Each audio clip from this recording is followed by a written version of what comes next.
That's why I'm trying to make a better way. Whole new crib in a better place. Get my people out the hood, we'll see better days. Tell a fan sorry, y'all let them wait. Shit up there like a Saturday. Listen to me how beats beat up like a battle. Yo, what up, guys? This is your boy Kofi with KO Sports Talk, and this is a rant part 2 for my video that I did yesterday. Now, this is going to be the full-on rant of what I'm going to do today. Now, on to the rant. Let's talk about Matt Eberflus. Matt Eberflus, right? He decided to take over play calling for Alan Williams because Alan Williams did not do a great job play calling against the Green Bay Packers.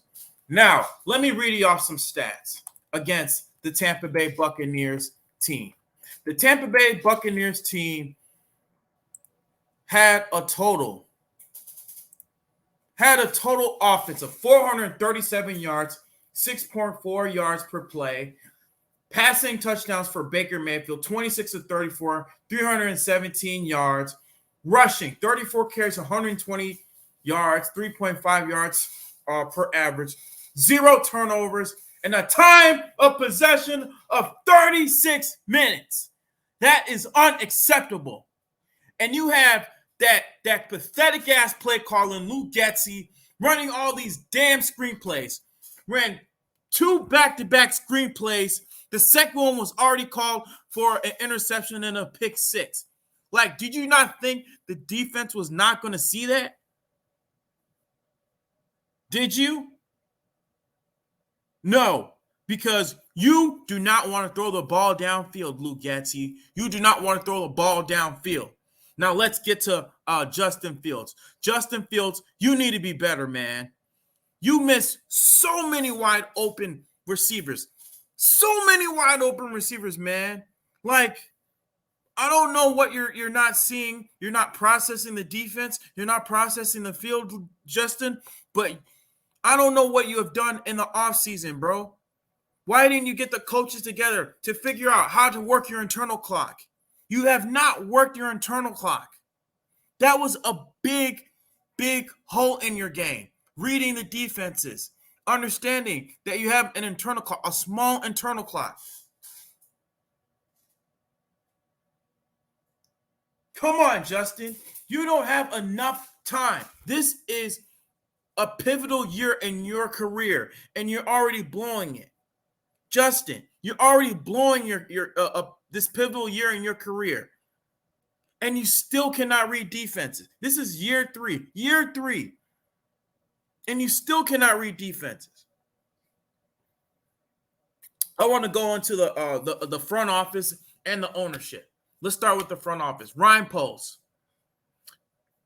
you did not sign a defensive lineman in free agency. You decided to use all your money on linebackers to sign Tremaine Edmonds and TJ Edwards. Now, granted, he had 15 tackles, but for the most part, he hasn't made any game-changing tackles, any game-changing takeaways, nothing for the past 2 games. TJ Edwards, he hasn't been impactful. He hasn't really done nothing. I've said it again, time and time again, Ryan Poles. You had $100 million this offseason, and you did nothing. You did nothing to address our weaknesses. You knew our weaknesses was that we had a weak run defense. You knew our weaknesses was that our left guard, our center, and our right guard was not good. You signed Nate Davis. Nate Davis hasn't been showing up at all.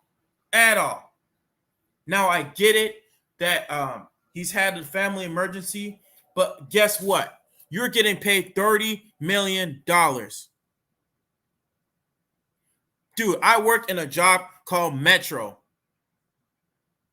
And if somebody who's a close family member, if it's not my mother, my brother, or dad, if it's like a cousin or a close friend, they won't even care. They'll say, oh, you're fired. You don't want to be here? No, you're fired. You guys are getting paid millions of dollars.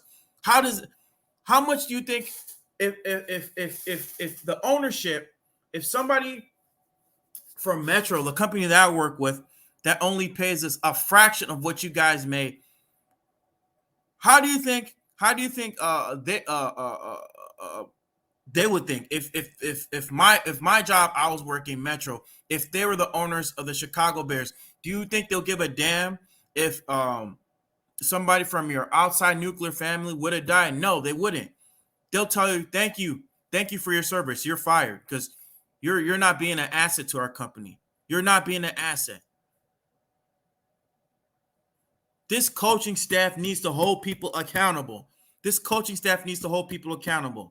Ryan Poles, you did a terrible job hiring Matt Eberflus. You did a terrible job. You could have had Jim Caldwell. You could have had Mike McDaniels. You could have had Dan Quinn, who's completely changing that Dallas Cowboys defense. And Mike McDaniels, who's doing a great job with the Miami Dolphins. It wouldn't put it past me if they go to the Super Bowl, because he's done a great job and helping to develop Tua Tagovailoa. Hell, you could have even interviewed Greg Roman, but you didn't even do that. You couldn't even do that. You decided to hire Matt Eberflus from the Indianapolis Colts. And even during his tenure over there, that Indianapolis Colts defense wasn't even that good. So that goes to show you how much of a GM you are. You don't know how to evaluate good coaching. I've been trying to tell people this coaching staff was going to be franchise altering. And look at what they're doing to Justin Fields. They're completely ruining him.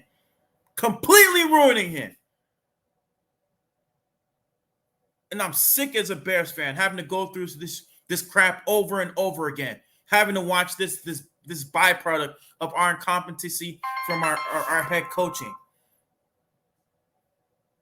I'm sick of it. 5-22 as a starter in Justin Fields' career. 3-16 as a head coach.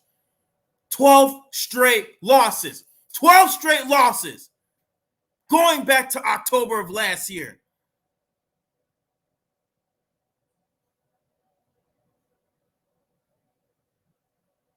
Now I'm going to go to the ownership.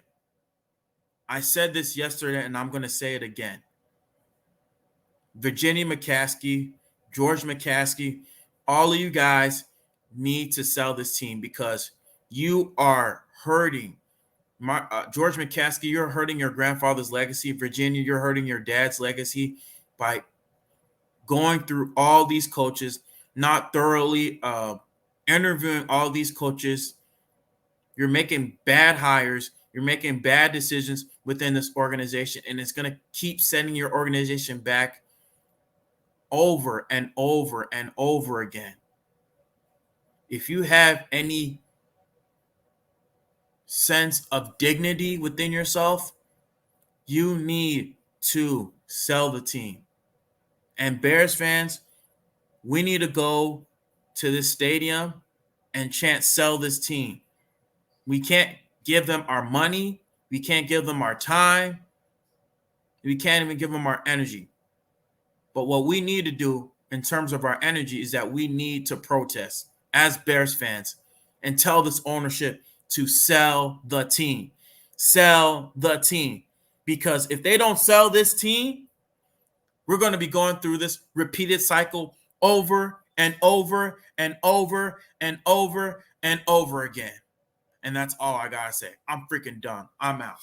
That's why I'm trying to make a better way. Whole new crib in a better place. Get my people out the hood, we'll see better days. Tell a fan sorry, y'all let them wait. Shit up there like a Saturday.